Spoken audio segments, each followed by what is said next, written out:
The prayer? Nothing? Do you want us to do something for this session? Just do this refugee from this text. Oh, the text. Oh, from the text. Yeah.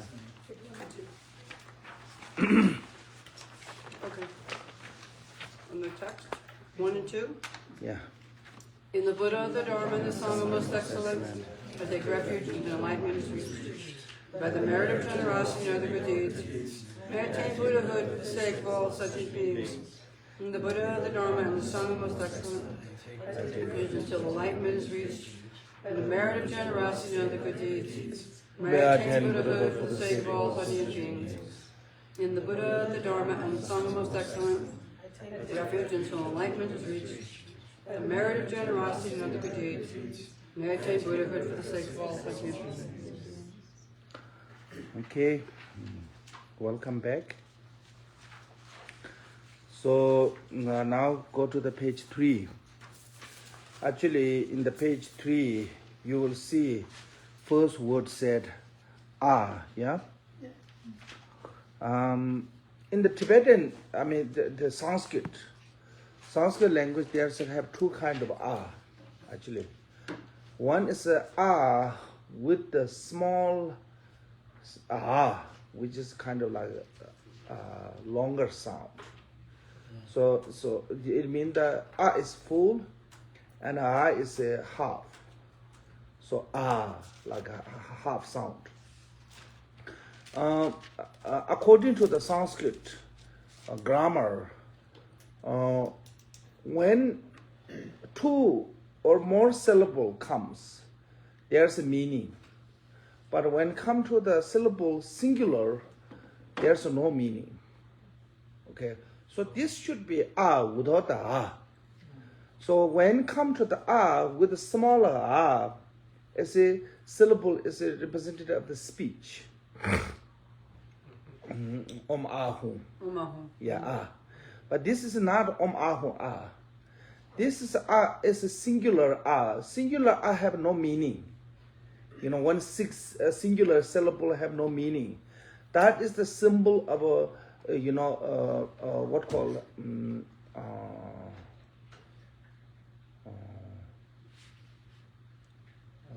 absolute or completion stage. So that is this in this case, this should be singular ah. Singular ah is a sound, but there's no meaning. Same way, emptiness is like that. That's all phenomena are empty nature. Make sense? Is this like a symbol of emptiness? It's yeah. So when there's ah with a syllable, singular syllable, then if the Tibetan one's clear, there's a one ah with a ah small. Ah is a kind of speech ah. Ah without the ah, then it's a singular ah. So singular ah or two syllable ah is different. Two syllable ah is a as a speech. Singular ah is there's no meaning. It's a Sanskrit grammar's rule. If there's a singular word, any word, not just only ah, ka, all those words when singularly cannot show any meaning. You know, like I think English too. I mean, there's a singular cannot show any meaning. Is there any meaning with any singular alphabet? Just I. Just A or I. Yeah, I said not meaning, nothing. There nothing meaning. Yeah, not just A and then B, C, D. Right. Yeah, no meaning. So when come to the they're just letters. Just later, there's no meaning. Right. So that is showing us when come to the emptiness is not nothing. There's something, Right. but it's beyond the describe, like space. You know, you can see the space. I mean, you know the space. You use the space. But when somebody asks you, can you describe the space? You cannot. Why? Because there's no color, no shape, no form. There's no way you can describe. Then you say, that's why I said like open. Yeah? Something like that. Right. So that's it. Actually, what is a absolute is something like that. Absolute nature is something like that. Have to be free from both eternal and eternalism and nihilism. Free from concepts. Non-conceptual. Yeah, non-conceptual. So here, how do you think is this one? Is all the samsara and nirvana, the phenomena, is the root of all these phenomena is your own mind. Phenomena are mental projections. Our mind projected. Mind projected, created, and it become. Okay, from nothing to become solid. Like those caves. From water to become a rock. In the cave, lots of foamy rock. There water to become a rock. Yeah. So even our earth, for us looks solid like rocks, really solid. But if you really scientists can research and can go through the machine, they don't see that solid. All small pieces looks together, but not like a field of grass. Field of grass, when you look from the far, it looks flat. One piece. Same thing as a tree. When you look from the far, tree is a one-piece tree, yeah? But when you come closer, there's no really one piece, many pieces. So when they go to that go to down, and they actually end up partless particle. The scientific, science can see the partless particle. And even Nagarjuna can divide that one.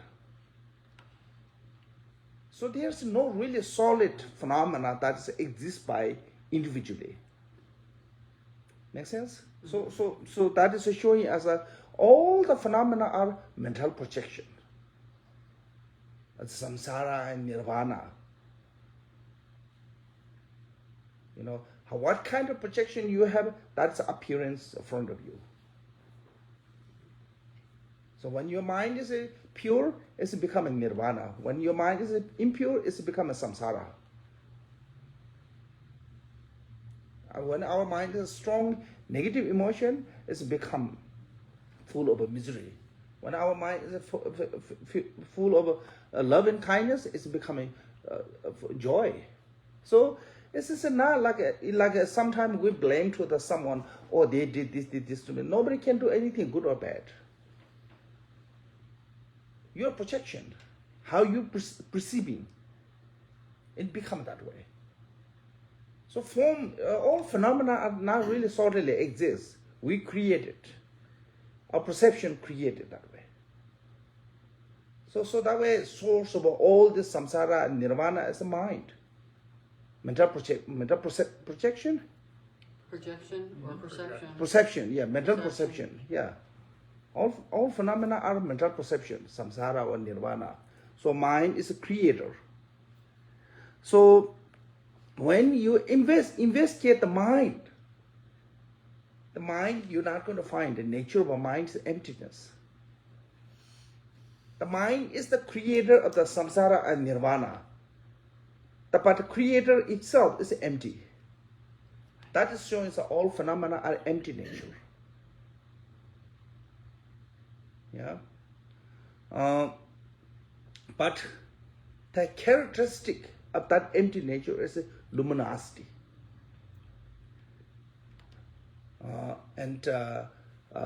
So these two are, luminosity and empty nature are inseparable, these two. Like space. Only example is space. Space is illuminate. Space is really open. But same time, there's no really can say this is the space. No one can describe. Yeah, that luckily that is that way nobody can divide the space. Then it's called the international space. Because they couldn't put the border Otherwise, they will put that border there, wall. Putting weapons up there. My space. Yeah, they put a wall, then ownership and try to sell. Yeah, so that is the nature of a mind is like that. The closest example is the space. So reason is it without the space, any element not function. Element are function because of the space. Like earth, water, fire, air, everything is a function because of the space. But space itself, no one can show. So that is showing us all the phenomena, samsara and nirvana, manifest because of the emptiness. If there is no emptiness, there nothing phenomena also exists. Or have to be never changing things. So it's something not exists. Something not never change. Every phenomena are changed momentarily. Every momentarily it change. Make sense? So that is showing us all phenomena are empty. So that reason when we sing it's a sound, that sound of as a what bringing is all the samsara and nirvana is a mental projection. Mind's nature itself is an empty nature. Mind is an empty nature. But the characteristic of the mind is a luminosity.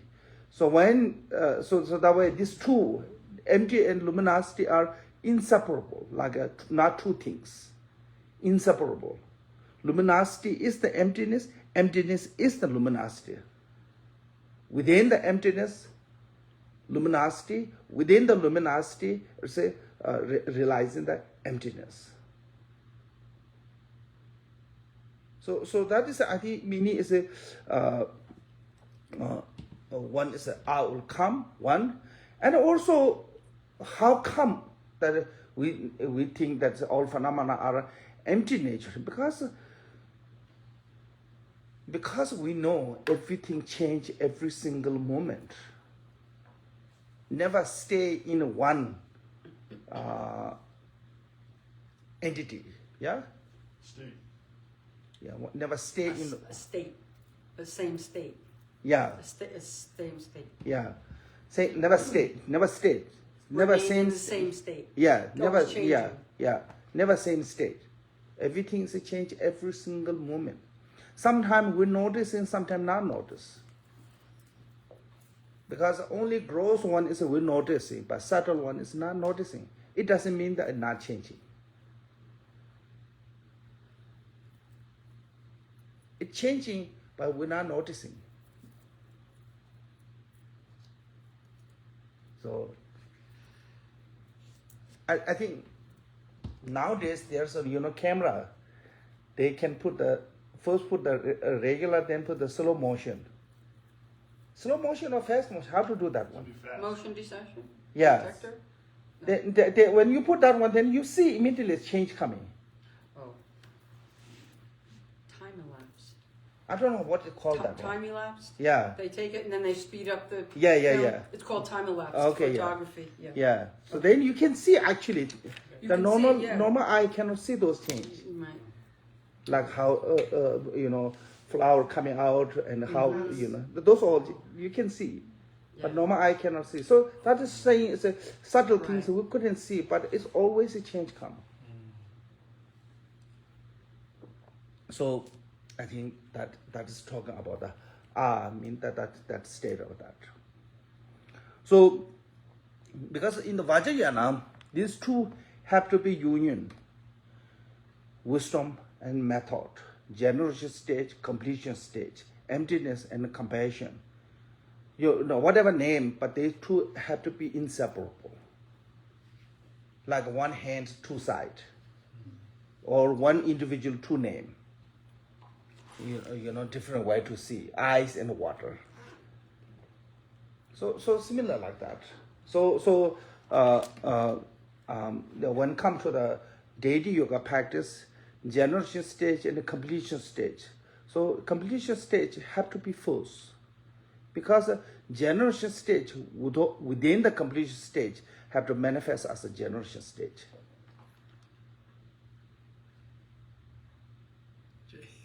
Generation stage within the completion stage has to manifest as generation stage. Yeah. Can you So these two are inseparable. Oh, okay. Yeah. Why is a completion stage mean the changing, manifesting? I see. The manifest can do that one because of the emptiness. If phenomena are not empty, no one can manifest anything. Right. You cannot move, you cannot breathe, you cannot talk, nothing can do. You are stuck like ice cube. Yeah? So that is impossible. So that way, everything change. Why? Because of the emptiness. So one thing is that one, and I think two things also why generation stage have to come first is this is my thinking. I was thinking this way, because our habit of grasping on the existence is so old. Our habit of the grasping on the existence is so ancient. We have no record of when it starts. So it's called beginningless. So this our conception of grasping on the existence of the phenomena have no beginning. When we start that one, there's no beginning of record. So that way, it's this old habit. So it's something that's not real, but it's old. So that reason it become like real. Is as earlier I mentioned, rock to water to become a rock. Water form to the rock. Not just water, even tree, leaf, those are become animal body also become a rock. We can see, naked eye can see those things. I was visit to the Nature Museum in U.S. Washington, and there's a rock actually become a rock. It's a tree. Petrified. I think they found from the Utah. Petrified Yeah, wood. yeah. Becomes rock. Yeah. Yeah. That's So right. I saw the tree leaves, animal bodies. It become a rock. Yeah. So when it gone so long, can become a solid like that. So our reality looks solid. It's like that. From the nothing to become real. From the nothing to become illusion, illusion to become real because of the negative habit, kind of like misconceptual. Make sense? So now, through the practice, we have to break that one. That conception we have to break. Of the grasping of the existence, grasping on the existence, that have to break. So how to break that one? They need a strong antidote. So this is a strong antidote. So one thing is that one. I think two things is if you truly want to, transform your body to the deity's form, you need that sense of emptiness. Without the sense of emptiness, cannot transform. No matter how much no matter how many times we try to meditate on the deity, it never come. Why? Because we still couldn't let go of this grasping on the existence of my body. I am here. So that reason, not just only everyday life, even the dream. Have you tried to walk through the wall in the dream? No, you will never do that. Unless you know it's a dream. You will stuck there, even you try. So we know in the dream should be possible, but never. Sometimes even the door is too small for us, we kind of stuck. Sometimes we stuck somewhere, couldn't let come out. I'm sure you had that kind of dream. Oh yeah. Yeah, stuck in the room, couldn't go out. How come? It's a dream. I mean, it's an illusion. It's not real. It's not real. But during the dream, we don't know that it's not real. Our reality is same like that. So what is the difference between the conventional truth of the realize the emptiness one and not realize the emptiness one? What is the difference? Both have a conventional truth. Realize emptiness one can see the form. That's why Buddha recognizing who is the Ananda, who is the Kashyapa, who is the Shariputra, They can recognize it. They can see the form. But how they see, what we see is totally different. We see phenomena as a truly existent, solid. Buddha can see the phenomena as an illusion form. Like when things we see in the dream, dreaming is real, it's a solid. Yeah? But when you wake up, you think about that one. Still you can see that it's a solid? No. Then you realize, oh, that's illusion, that's just a dream. So that kind of a differential. Even it's a conventional truth is the same for us as a sentient being and all the enlightened being above the first bhumi. They have the same conventional truth. But how they see is totally different. They can see as an illusion. We don't see it as an illusion. So that way they can walk through the wall. We couldn't walk through the wall. They can walk on the water. We cannot. We sink. Because we don't have that understand phenomena. Make sense? They can touch the fire, not going to burn. When we touch the fire, it will burn. Bhamasambhava burned 7 days in fire. Not just small. Huge pile of the fire, what call this? Like a... Pyre. Funeral pyre. No. Fire pyre. Bonfire. Bonfire. Yeah, like bonfire. Huge one. 7 days. Continue. Then in end of the 7 days, he was sitting on the lotus. That way you go to Lake Manosa in the Himalaya. That is, people believe that one there. The same things happen to the Buddha. Same things happen to the Milarepa. Some, because Milarepa looks scaly and green color skin, so they thought he was a demon. And they pick up him. He was in the meditation, the hunter. Throw him in the, what called a cliff? Oh, the cliff? Yeah. Like over a cliff? Yeah, over a cliff. They throw him. But when they come back, he said, come back. They start burning him fire. Nothing happened. So why that is different between the, how Milarepa happened and between us? So because we have a grasping on the existence as a truly, a solid as a existence, as a truly exists. Milarepa have a see phenomena as an illusion. So one time there's some monk came, they debate. In the debate, you have to base on the conventional truth. You have to show the example or characteristic and those. So those monks came to because why they came, Milarepa is really not educated with the philosophically. But he become really popular.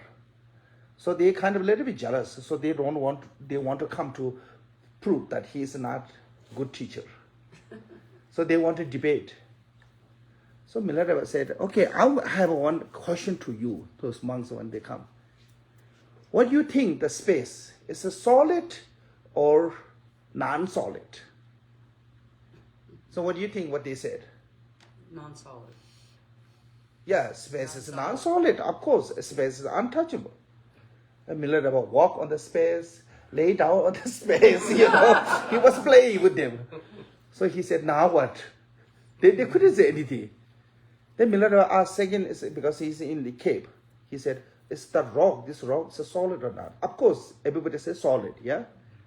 And he walked through the rock. Now what? So they couldn't say anything. Is it solid or not solid? Yeah. Yeah, of course, for him, it's not solid. For us, it's solid. Why? Because we have this grasping on the existence. That habit make us look real. He had a truly realization of the true nature of phenomena. So when he realizes that one, he see as an illusion. We couldn't see as an illusion. So his conventional appearance is like after the wake up, remembering the dream. Our conventional is just a moment of the dreaming. That is different. Between the first to above Bodhisattva, first moving to above Bodhisattva and ordinary sentient beings. Conventional is different. So that is showing as a truly nature of phenomena are empty. We couldn't see because we have a confused, we have a delusion, we have ignorant. Not because something that is something not see because it's not. Something we not see because we couldn't see. That true reality. Make sense? So that way here we have to meditate that one. Otherwise, you have really difficult to change, transform to yourself as a deity. That place as a mandala. That's I think that my theory is why always have why conventional always have to go to I have the generation stage. Of course, I mean union, union of those two are important. But actually, before union, before you have to meditate on the conventional, conventional truth, not conventional, absolute truth. Oh, absolutely. Yeah.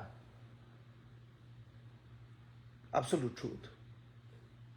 Like we have a mantra, Om Subho Shita Sarvatama Subho Shitaham. In this one is in the Nyingma tradition, when is a Rigpa. Yeah, is recognized as a Rigpa. You heard that one, yeah? Yes. Yeah, that is same meaning this is here.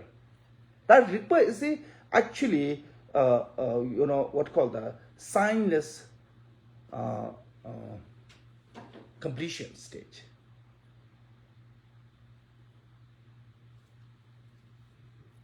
The Rigpa in the Nyingma tradition is called the Rigpa, because you call the ordinary mind, unfabricated mind, unpolluted mind, nature of mind.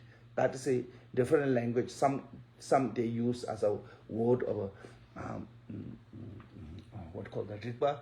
Some they use as an ordinary mind, which is mean the unfabricated one.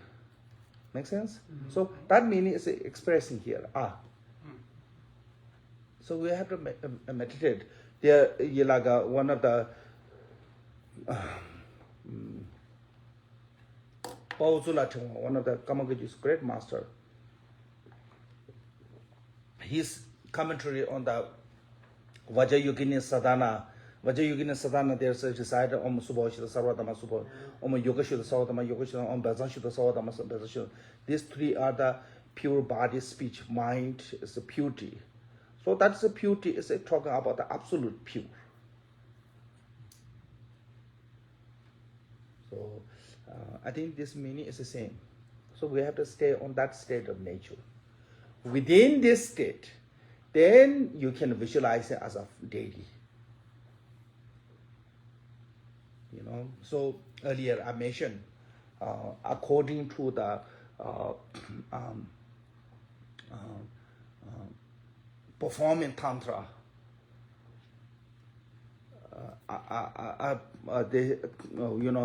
Sarwabid Vairochana practicing according to the performing tantra, so single deity practice. So that way, today here is the single deity practice. So after the he said, in the vastness of the union, all the phenomena are emptiness. Unborn. Or unborn, sorry.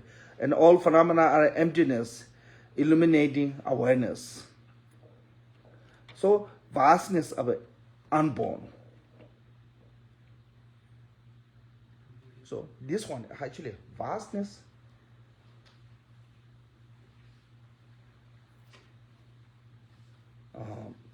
and unborn as a. The unborn is the unchanging. Unborn as a. They use this unborn. They use this one as a language. The vocabulary this use is because when we have a concept of existence, how to, as a characteristic of existence, as a phenomena are born, continue, and cease. Yeah? Like we born, then live, and died. So all phenomena, we have these three characteristics. Arise, abide. Yeah, arise, abide. Arise, abide, cease. Yeah, born, live, die. Yeah. So that is how we characterize the phenomena. So the Nagarjuna used this word from the Panchana Paramita called the unborn. So this is a word unborn is not same as a we normal use. Normally people say when say the unborn means that somebody not yet born. Yeah, like baby is in the womb, so the unborn. This is talking about your body is unborn. When you investigate, you're not going to have proof that you are born. So through the investigation, it's not talking about the phenomena, something not exists, is not born. Phenomena already in front of you, anything is like any form. When you investigate, you're not going to find that one. So that's based on that. So that way, if you examine it and investigate and analyzing, through this result is come, there's no such things called a born, or arise. Then you don't need to worry about the abide or ceasing. So that is try to show as a phenomena are truly not exist. It's our all confusion, our delusion.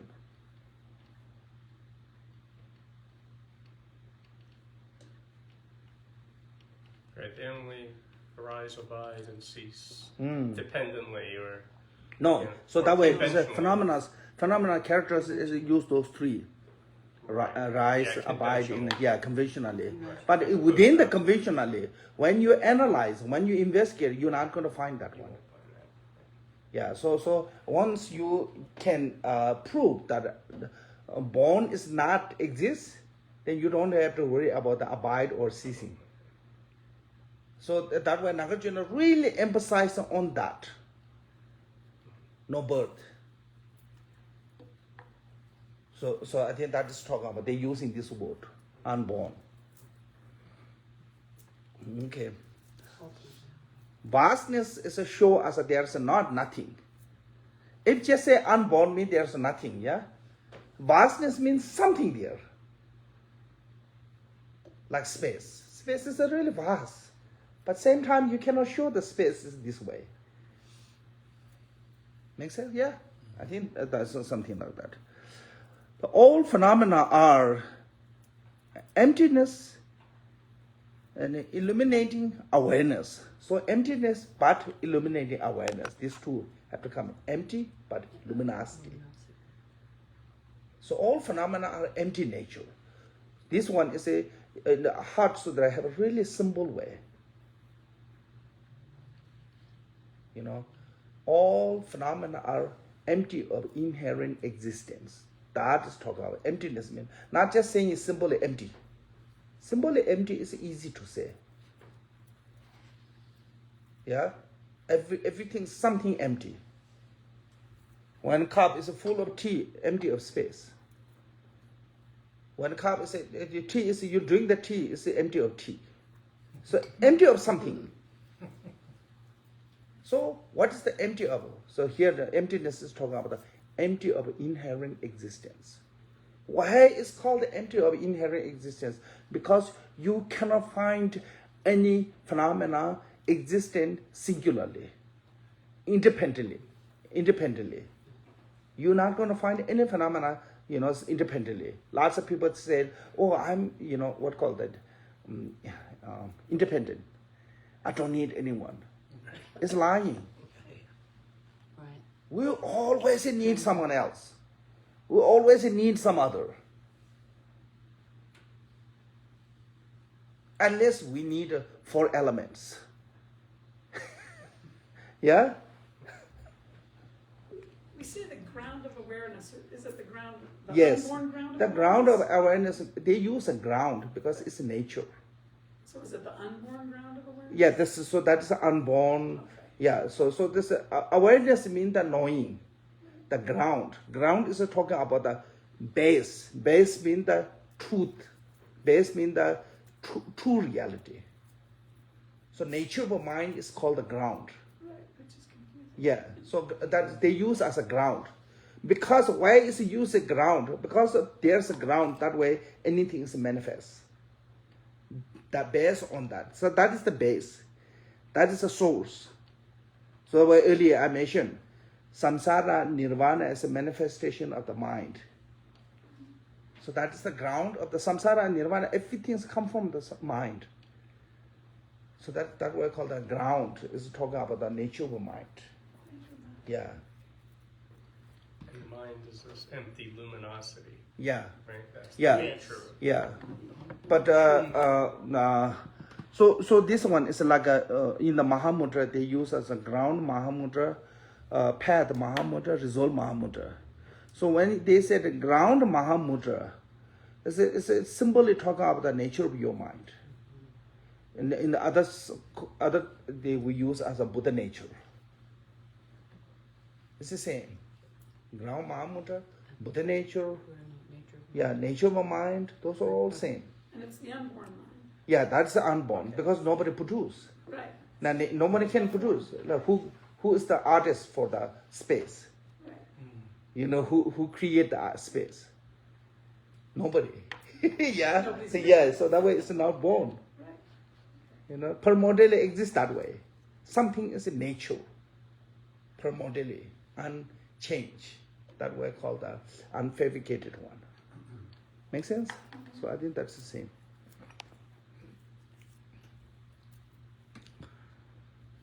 Emptiness and illuminating awareness, but not just empty, also illuminating awareness. So without awareness, then there's emptiness is become nihilism. Yeah, it just say emptiness, it's become a nihilism. So I have to be free from that too conceptual of that. Okay, within this, now that is becoming ground. Now what manifesting now, as I said, in the great vastness, all the appearance are providing the great compassion of all beings.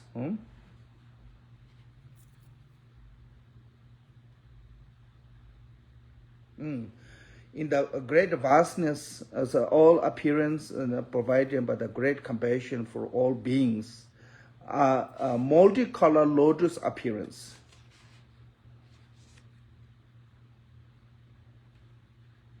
So why is it called the great vastness of all appearance are provided by great compassion for all beings? You see? Pervaded.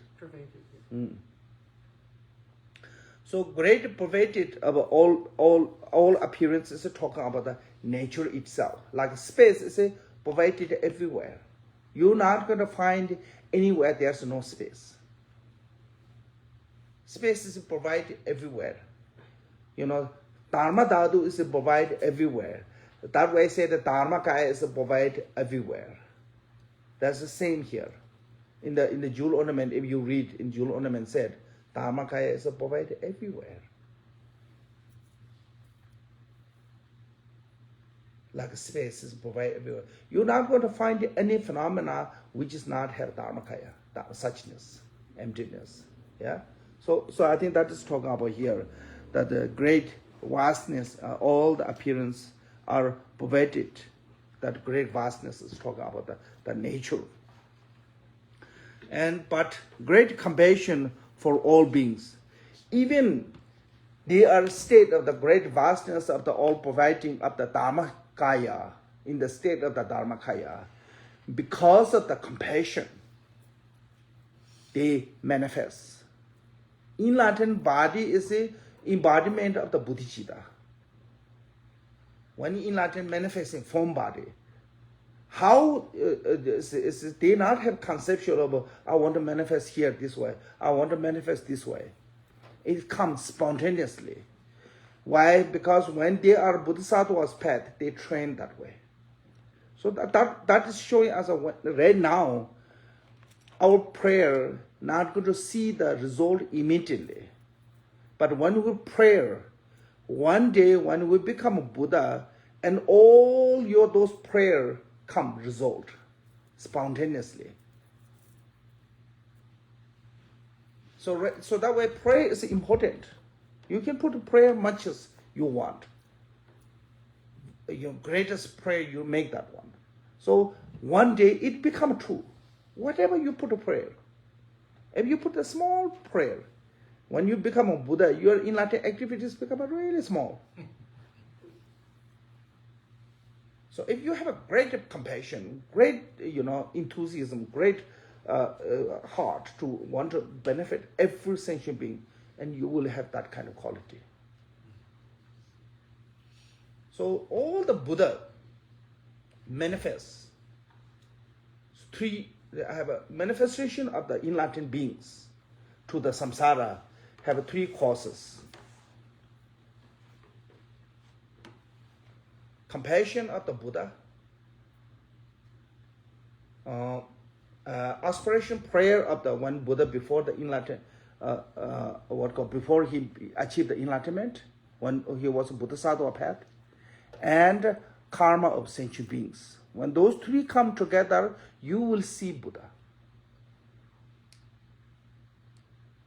So compassion and aspiration prayer of the Buddha, infinity. There are no limitation. Only we couldn't see right now Buddha is because our karma is not ripening. Like Buddha is in front of you, you couldn't see. Longest you pray, once you took refuge, longest you pray, Buddha always is with you. Because our human naked eye couldn't see that. Gyaloma Pemo, when he was practicing Avalokiteshvara many years, and she lost all her limb because of the leprosy disease. And she became like bald, totally. Lost her arm, lost her leg. She became like a ball. But she's continually doing the practice of Avalokiteshvara. And one day she saw the Avalokiteshvara. And she said, "You are so slow. You have really small kindness. I prayed this long. Until now, you never show up." Avalokiteshvara said, "I was with you since you come to this place to retreat. From the day one, I was with you. If you don't believe, look my clothes." Because she was a leprosy disease. She had a lot of mucus. And she threw the mucus. And all over the Genesis clothes is her mucus. So that reason, only enlightened, compassion and bodhicitta and aspiration prayer is always infinity. So they always be around us, as long as we have a devotion, faith. But we couldn't see right now, it's because of our negative karma. Like somebody is in front of you, but you're put a really heavy blindfold. Yeah? Then you couldn't see anything. So that is here showing us all the enlightenment manifest because of the great compassion. This great compassion is talking about the bodhicitta. When they are Bodhisattva path, they make this aspiration prayer and vow. That way, without the effort, they manifest as a form body. Pure form body, impure form body. When come to the impure form body, Buddha will manifest anything, whatever a sentient being need.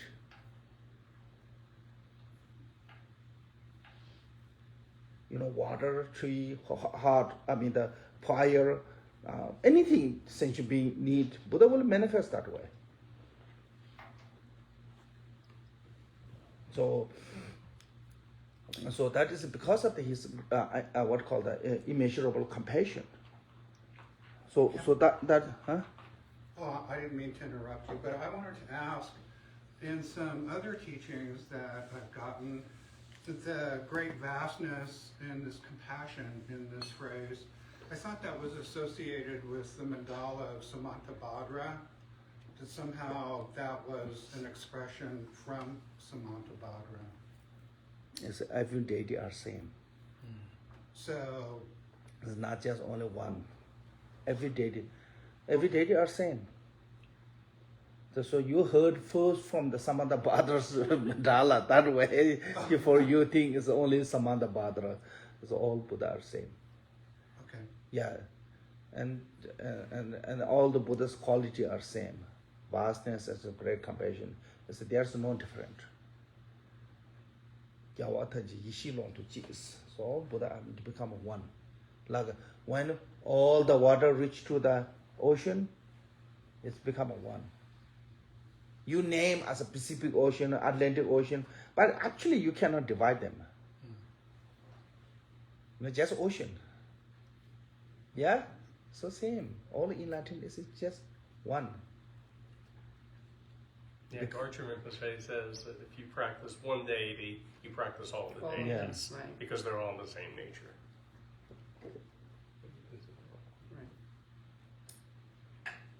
It does make. I do understand though why Charlie asks that, because Samantabhadra is supposed to be this primordial first Buddha. So this is not because of the first Buddha. It's not talking about the first Buddha. Okay. Samantabhadra is a name of the Buddha nature. Right. Oh, okay. So why it's called the first Buddha? Because it's Buddha nature is always pure. Yeah, so primordially pure. Primordial pure. Yeah, so that way it's called the first. It's not like Samantabhadra, it's the first Buddha, then other Buddha come after that. There's not like that. No. They use that one. It's a Tome Sanje. What does it mean the first Buddha is meaning is talking about because that the Samantabhadra, the meaning of the Samantabhadra mean nothing have to do with one individual deity's name. Samantabhadra means Samant mean the time, Bhadra mean the excellent. So meaning is talking about the always be excellent. What is the always excellent? It's the nature. Yeah, or whatever you use, the nature of a mind is always excellent. Doesn't matter. Your nature of a mind, my nature of a mind, Helbing's nature of a mind, Buddha's nature of mind, all same. You know, when we go to the hell, our nature minds not become worse. When we become a Buddha, our nature minds not become better. Always the same. So that we call the Samantabhadra. So this is just later they put a title as a name of this way, but it's nothing have to do with this one individual's, you know.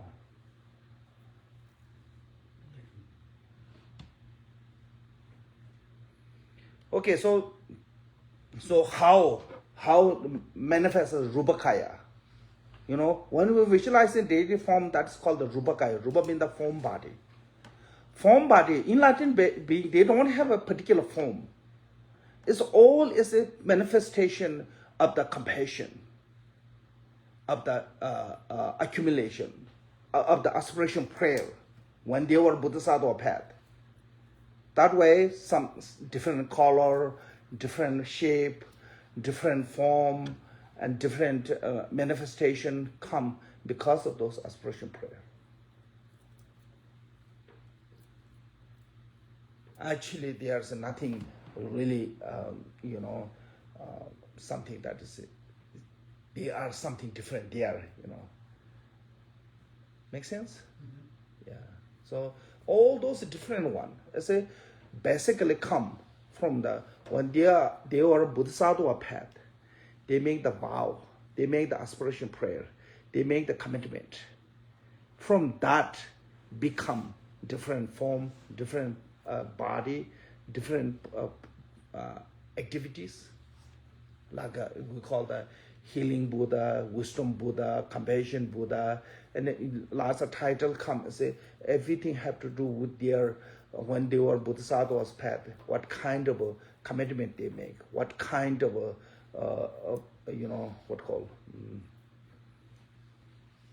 aspiration prayer they make. That make the different manifestation.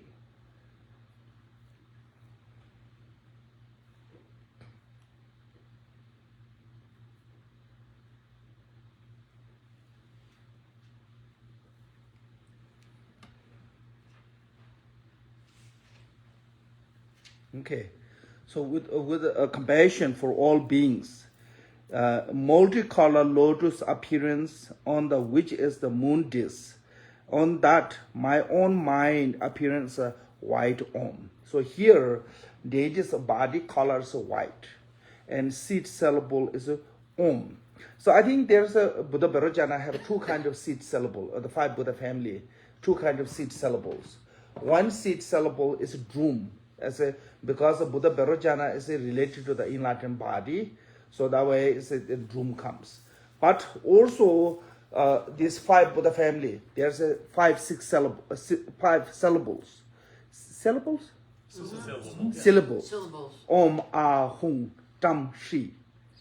Yeah, so Om as a Vairochana, Ah as a Amitabha, Hung as a Akshobhya, Tam as a Ranasambhava, and Shi as a Amoghasiddhi.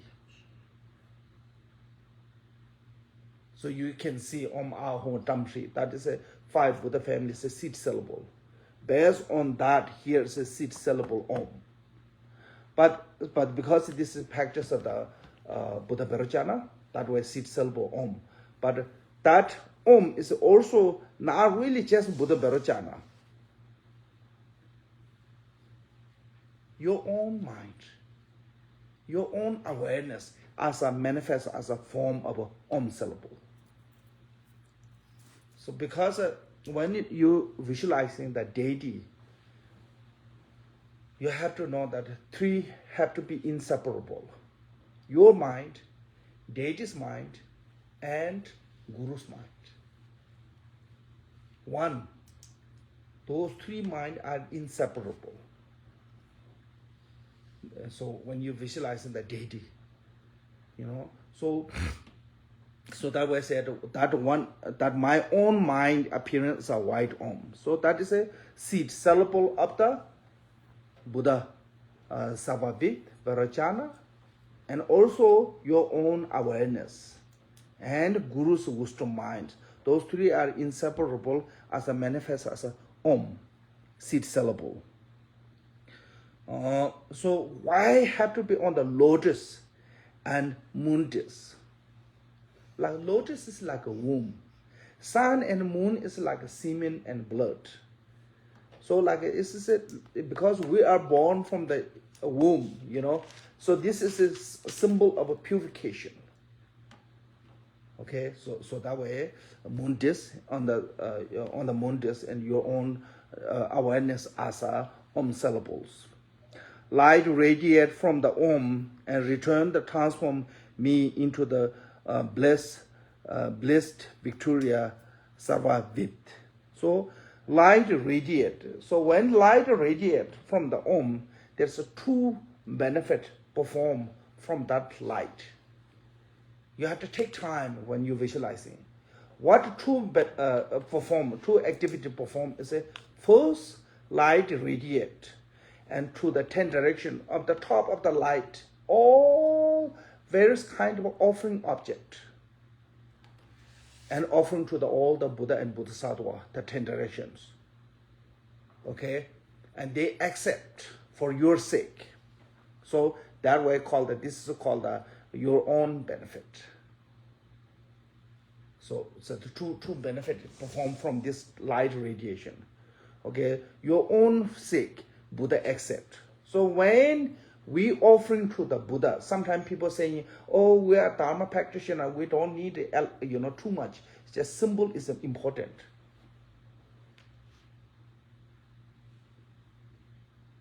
If you can live yourself symbol way, yes, then symbol is okay. You live really expensive food, organic food. Wear all the expensive clothes, expensive jewelry, then say it's a live symbol. That's not fair. Until you reach to the state of the one taste, you need elegant. You have to make the best way to arrange the offering. Why you have to do that? Because until you reach to the one tasteness, you need a great accumulation of merit. Without the accumulation of merit, you're not going to realizing that one tasteness. The one tasteness is realization of the one tasteness is result of the accumulation. Make sense?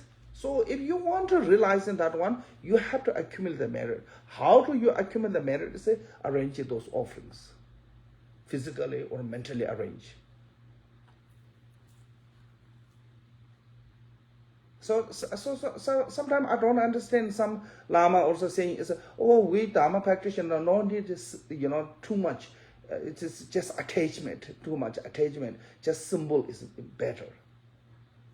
If you can live truly simple, eating whatever it comes, just like Buddha live in the relying on the water and 3 pieces of fruit for day. If you can live that way, then yes, you have to eat all the expensive food, have to wear all the fancy clothes, and say, "Oh, simple." That is just, BS. Really, I mean, truly. Stingy. Yeah. I have one teacher earlier, when I was earlier.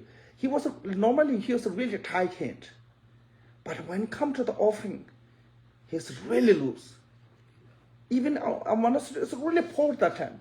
But whatever he have give us to make it talk and offering things, he said, when it comes to the offering, never be stingy. So why we offering to they're not going to take. You know that. I know that. Buddha not going to take. Actually, Shakyamuni Buddha never need to eat. But he go to every day bake the food. That way he can help sentient beings. So in the Vinaya, Buddha said, when people offer a monk anything like gold and silver, cannot refuse, have to accept. The normally monk not allowed to touch the gold and silver. But you have to accept for their sake. So that way they can help, you can help them to accumulate the merit. But when you're accepting, you have to accept for the 3 jewels, not for you. So that reason Buddha go to bake food every day. Buddha not need to eat, really, truly. But he did that one whole life. So same thing is, we don't, in the Sharanam, you put nothing, just live empty, not clean. Buddha will never complain to you. He could always stay that smile, always stay that way. But it's different for you. So that way, you have to arranging great offering. Make sense? Yeah. So first visualizing from the Om, radiate the bright light toward to the 10 directions. Each light, if you can more elegant than each light, offering goddess. And the offering goddess is holding the all very kind of offering object. Form, sound, smell, taste, touch, whatever we're using. Car, airplane, computer, iPhone. All kind of, whatever you... Yeah, I think so, it's okay. Yes, offering all of them. Money, whatever, I mean, they holding that one offering object, just offering. Okay?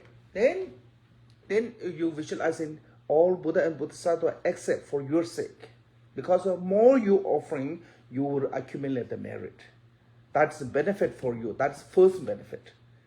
So normally you can hear this one. You can see lots of text that light radiate perform the true benefit.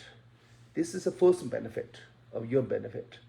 Then the light return with the blessing of all the enlightened body, blessings, wisdom, and deserve to the Om. Again, Om, from the Om radiate the light. This time the light is toward to the 6th class, to the sentient beings. Hell, hungry ghosts, animal, demigod, God, human. And all the sentient beings liberate, purifying their negative karma, liberate from the suffering, and they transform to that particular deity and surrounding you, form of that deity. visualizing that way. So that is called the benefit for other beings. So this light manifests the light from the deity's body and perform the two kind of benefit. So that way, then the light radiate from the Om, then returned, transform me into the bliss, Victoria, Sarwabid. So that's called the, then that Om become Sarwabid Vairochana, or Buddha Vairochana. You become that white in color, full face, Sambhogakaya form, wearing the jewel and garment ornament, sitting at the Vaja posture and meditation posture, and in the hand holding the wheel, Dharma wheel. Dharma wheel is the hand implement of the Buddha Vairochana. So, I mean, we can read here.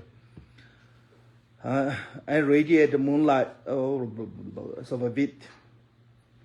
As I radiate the moonlight, so it means that his body color is complex. It's talking about like a moon, you know. And I have 4 faces and adorned with the ornament of the Sambhogakaya, with my hand at the meditation pose. I hold the wheel. My feet are in the lotus posture or Vaja posture. This is lotus, not lotus posture. This is should be Vaja posture.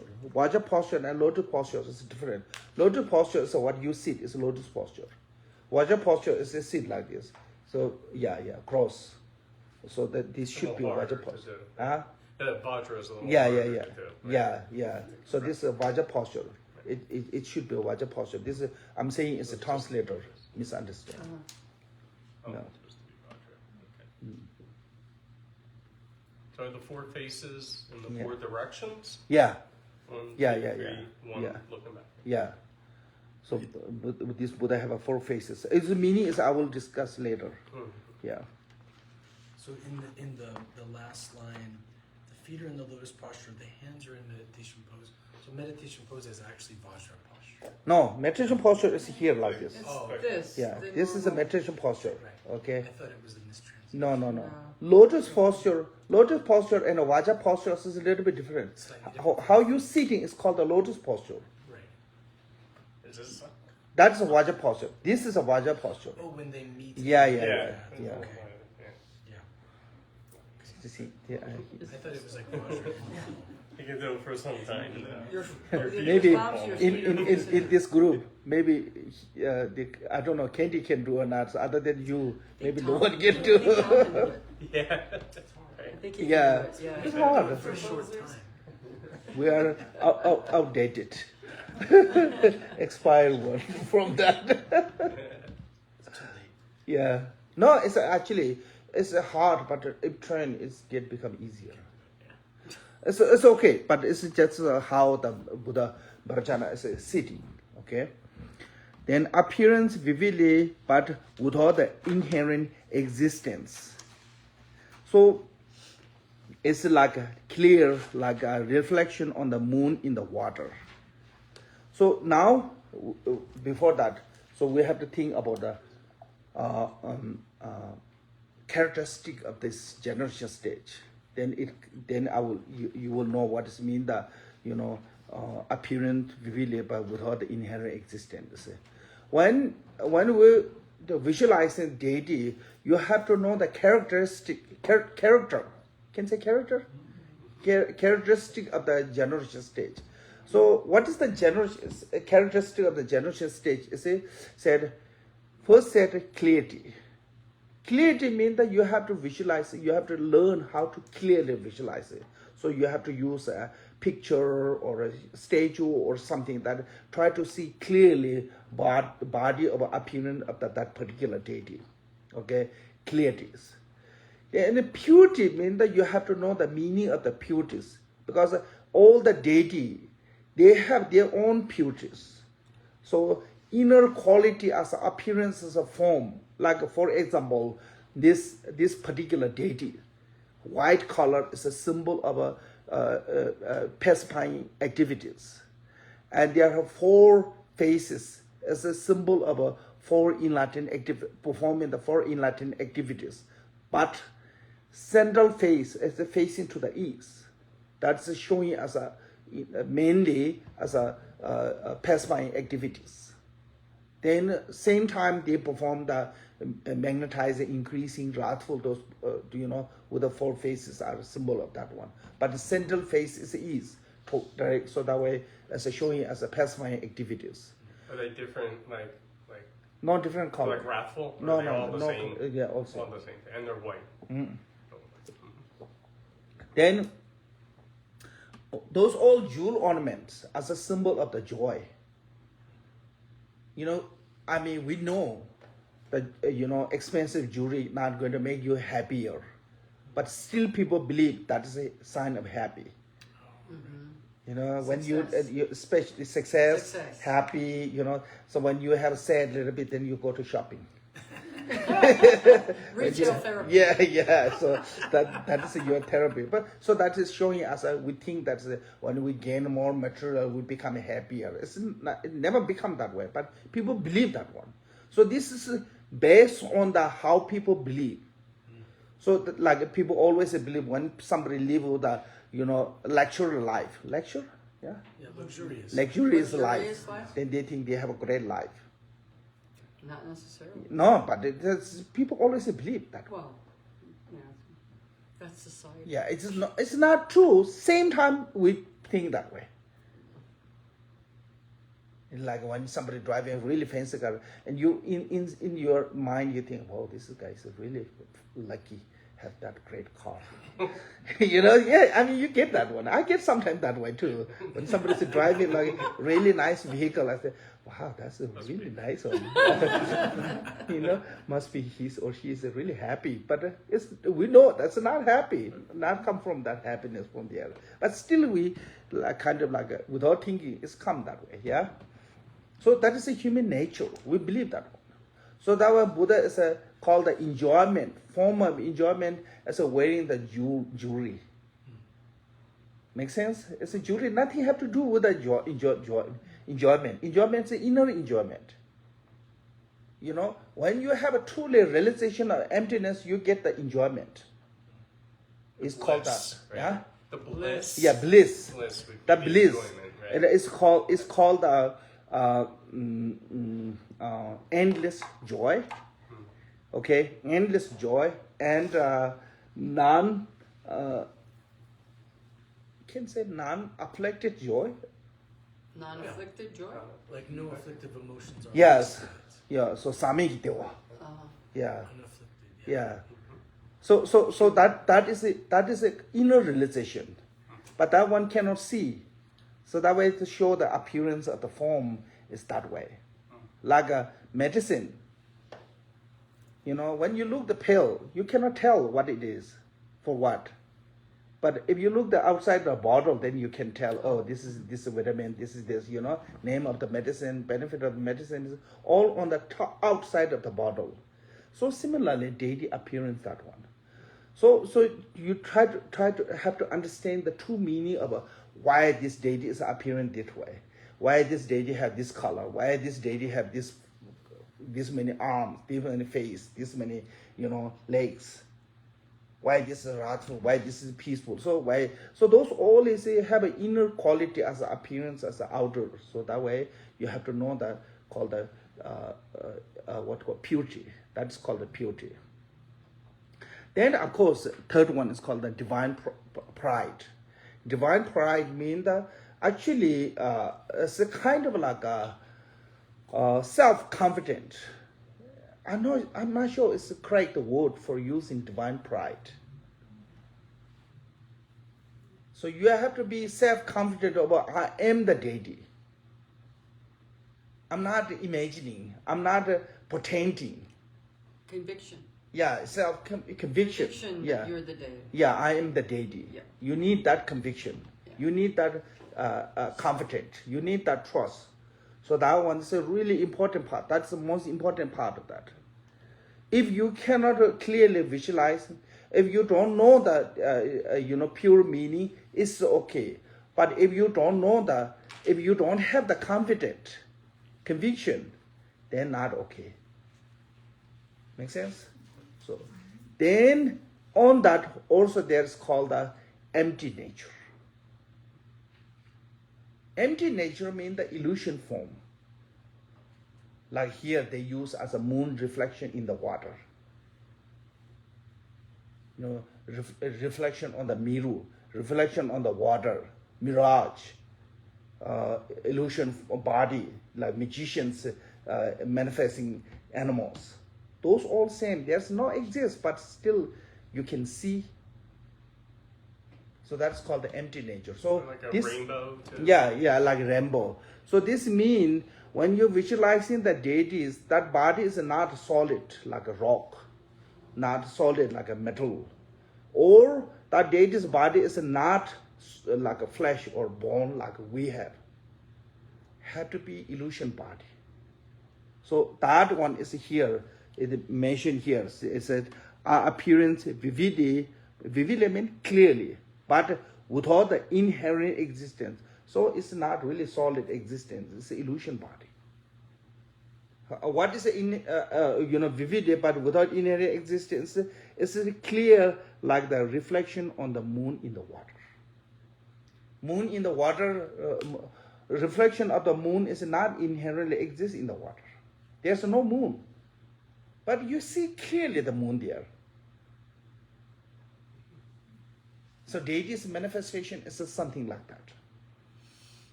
So why this Buddha's name is called the Sarwabid? Sarwabid, you see the Sarwabid, yeah? Sarwabid means talking about the Kunrig. In Tibetan word it's a Kunrig. Kunrig means the all-knowing. Because this Buddha have omniscience of the knowing of the all the true truth, or knowing of the all the what called the knowledge of the all things, and knowledge of the as it is. I think they use that one, yeah. Right. Yeah. So those both knowledge that were called the Sarwabid, name why it's called that.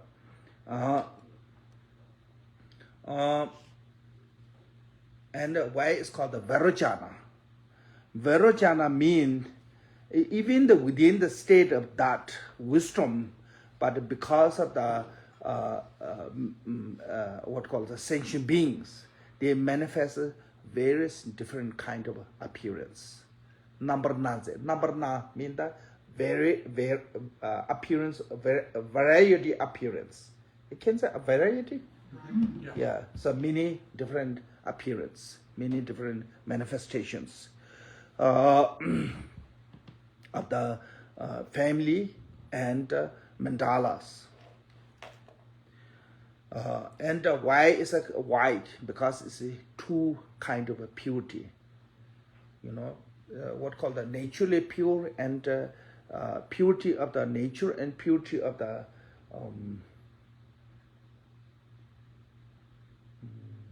what called this word?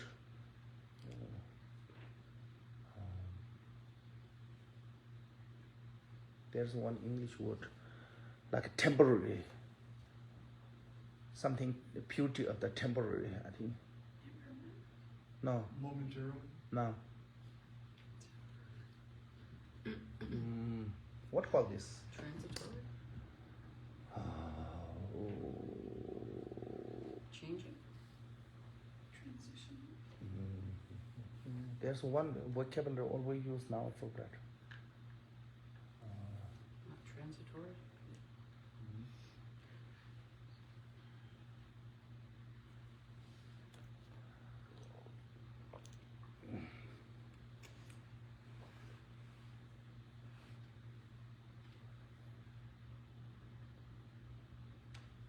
There's one word you're always using. It has to do with time, Yeah.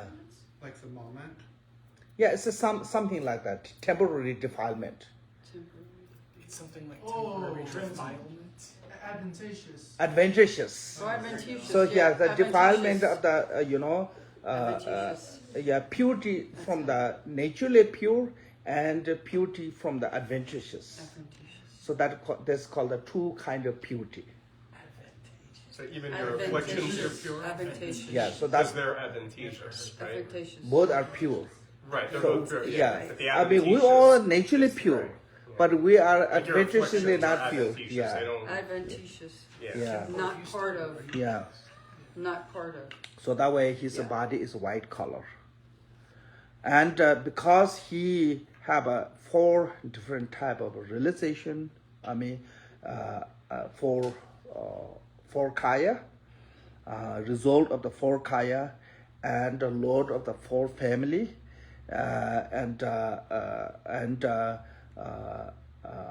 so it's that reason he have 4 faces. And because of his enlightened activity is mainly performing the pacifying, that way he was facing to the east.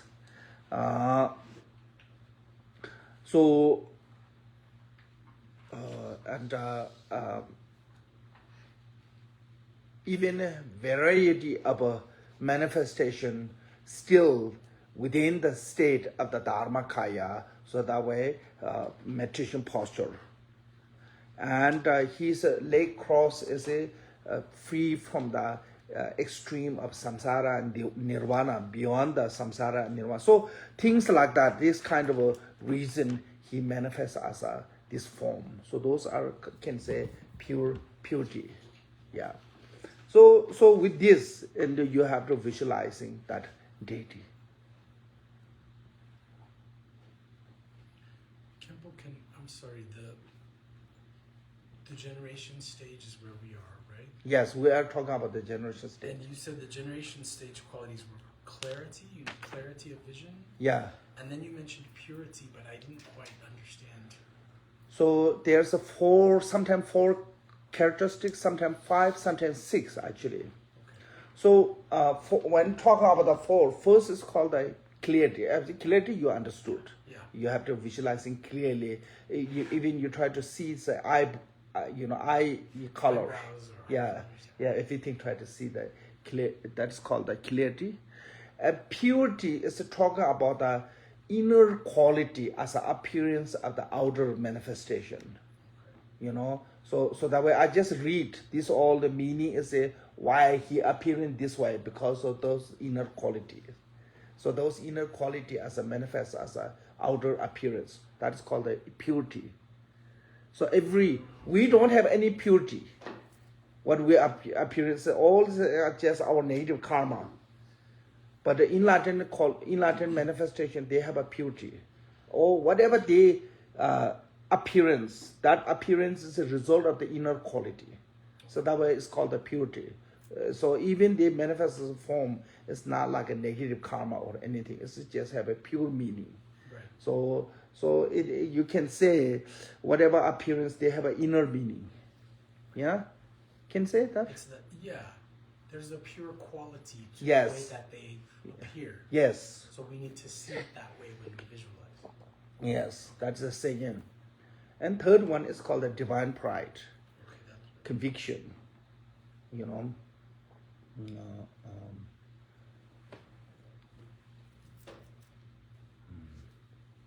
As a believing that you are the deity.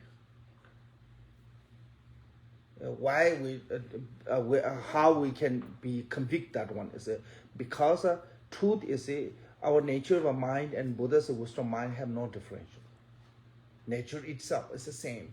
So that way we use as a samadabhadra, primordially pure. So that primordially pure is everyone equal. That way you can say, I am the deity. You're not pretending. You're not faking. You're not deceiving anyone. It's not lying. It's truth. What you showing your identity, that is lying. Because it's not truth. all beings are Buddhas. They just Yeah, don't yeah, recognize yeah, it, yeah. right? Which is- Your social security is a fake. Your ID number is a fake. Your passport is a fake. Because it's all is a delusion.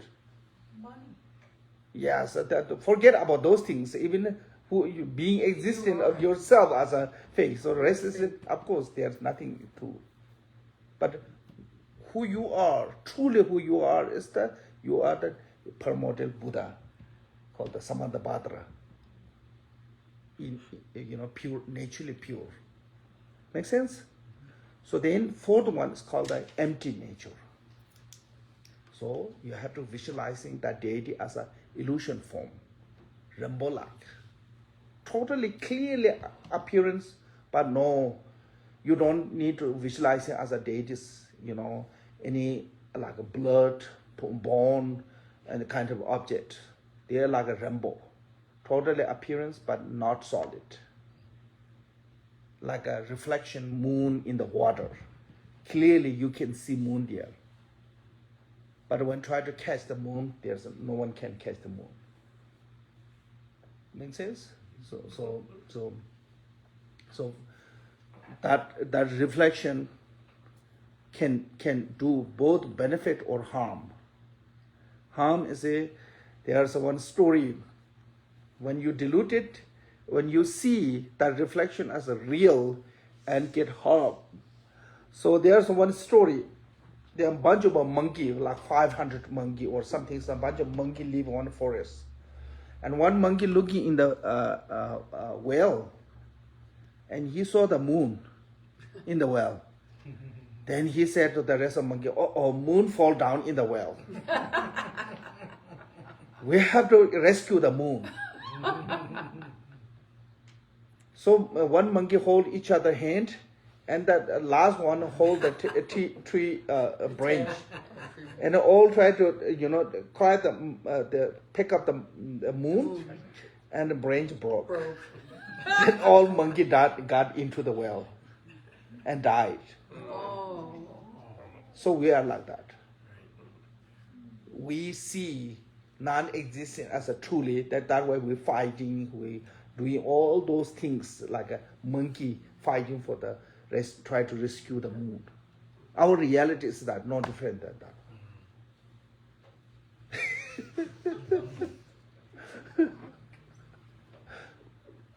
Of course, also positive can come.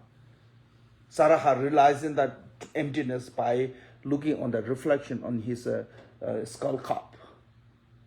He went in the skull cup, he had alcohol, and he saw the reflection of the mountain and tree. And he realized all the phenomena are like this reflection, not truly exist. Then he had a realization of the Mahamudra.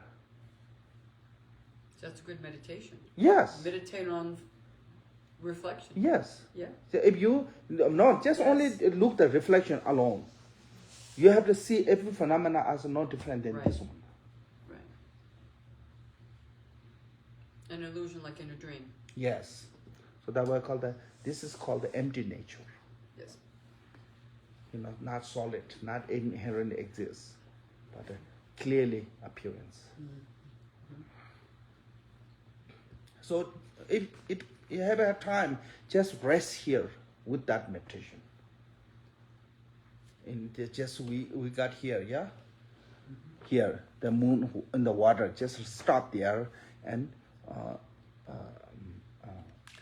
just try to visualizing that one and try to clear that one. Try to make, you don't have to rush. Actually, should this until this called the generation stage.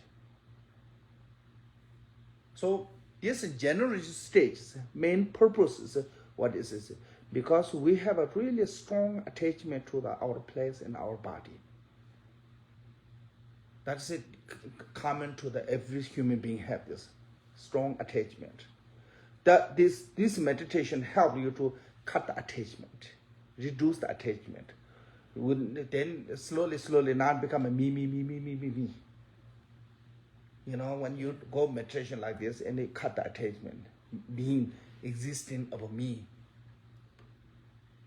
So that way, this is the antidote of the being attached. Like you visualizing what you place as a mandala of the deity, and yourself as that principal deity that help you to cut the attachment, the place, and cut the attachment of your body.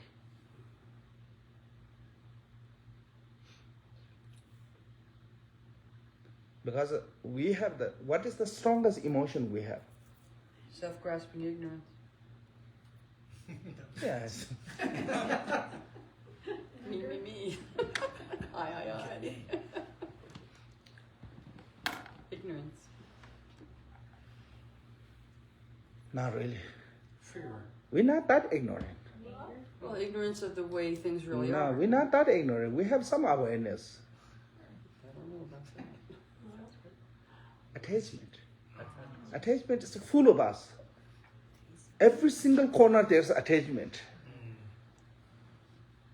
But I mean, we're not that ignorant. Because we're ignorant. Not compared to the attachment.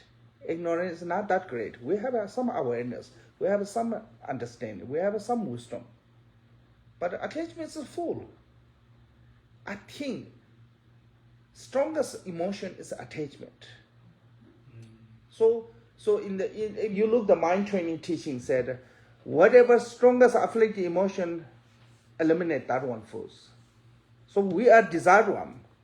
Our strongest emotion is attachment. Actually, we attach many things. We attach the food, we attach sleep, we attach to the house, we attach to the body, we attach to so many things that we attach. Name, reputation. Money. Yeah. So those all, wealth, of course, then money, and those are no question. So we have a full of attachment. So that way we need to eliminate those at first.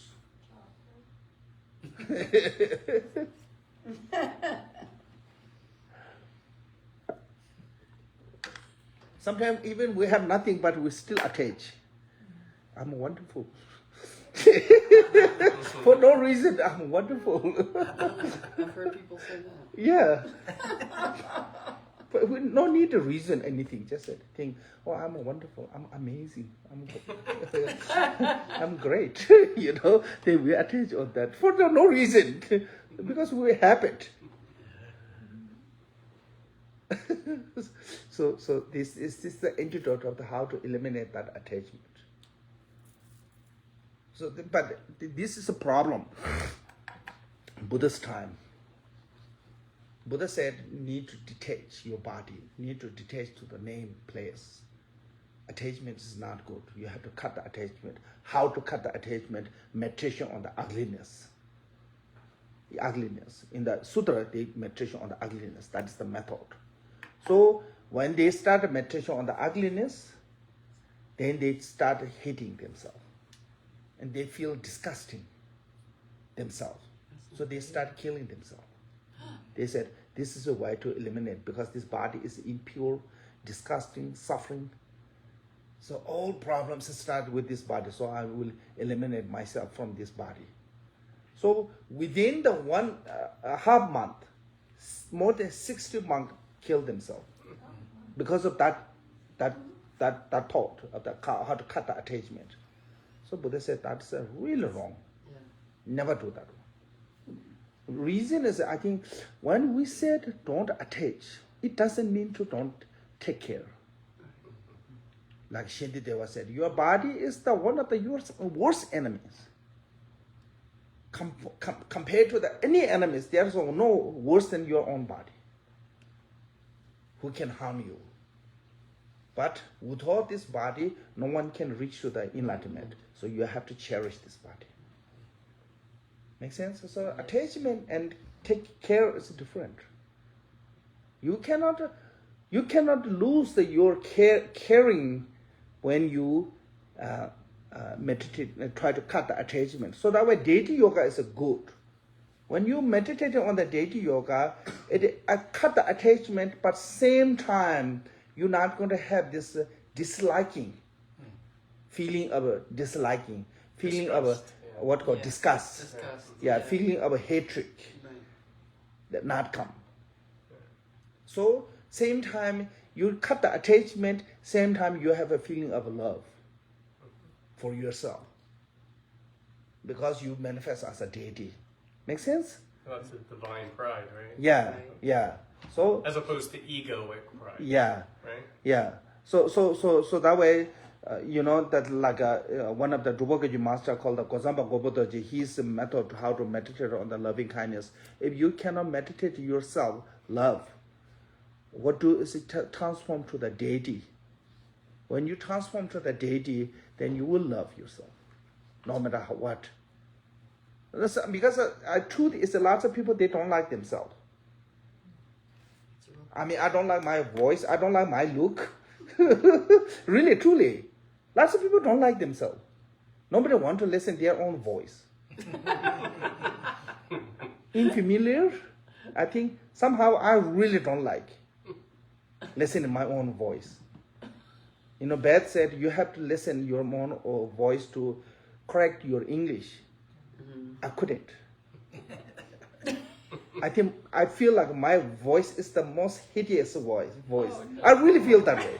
Oh, no. I couldn't. We like your voice. We like your voice. No, I don't know. I mean, Listen to your voice for hours. I'm sorry. You have to listen. No, I'm saying I feel that way. I feel that way. So that way, sometime when we meditate on the ugliness and that kind of Sutra tradition, you can get this kind of feeling of disliking yourself.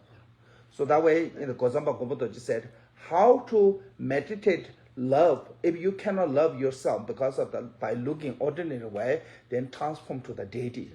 You will see your 5 aggregate as a 5 Buddha family. Then you can love yourself. If you cannot love yourself, you cannot love anyone else. Exactly. So this way, this method is actually more skillful than Sutra. So that way, Tantra is called a skillful method, more than Sutra. Idea is the same. A target is the same, Sutra and Tantra. In the Sutra said meditation on the ugliness to cut the attachment. Tantra said meditation on the beauty to cut the attachment. So meditation on the deity is a beauty. Most beautiful one, most elegant one, most handsome one, most beautiful one. You have to visualize it. Like when I heard this one, I don't know, true or not, when first time artists come from India or Nepal, they try to draw the Tara's picture. And they said, first bring to the one of the most beautiful Tibetan women. And based on her figure? Facial features. Facial feature, and they draw the Tara picture.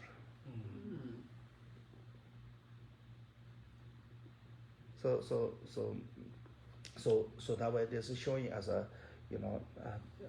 think this is skillful method how to cut the attachment without hurting yourself with the thought of disgusting. Shall we take a short break? Sure. Om Bazan Sado Samaya Manum Balaya Bazan Sado Deno Bai Dishan Dedo Membawa Sudo Kayo Membawa Subo Kayo Membawa Anurado Membawa Sawa Sidi Membraya Sawa Susan Aho Bagawa Sawadada gata bezama membeza bezemba ma samaya sadhu. Do you know how to post on the Facebook post? Yeah. What I do is, I'd be streaming up to Yeah, I'm streaming. Facebook. Do you streaming or you should be able to go to your Facebook account. This is Facebook account. Okay, so you're done. So finish.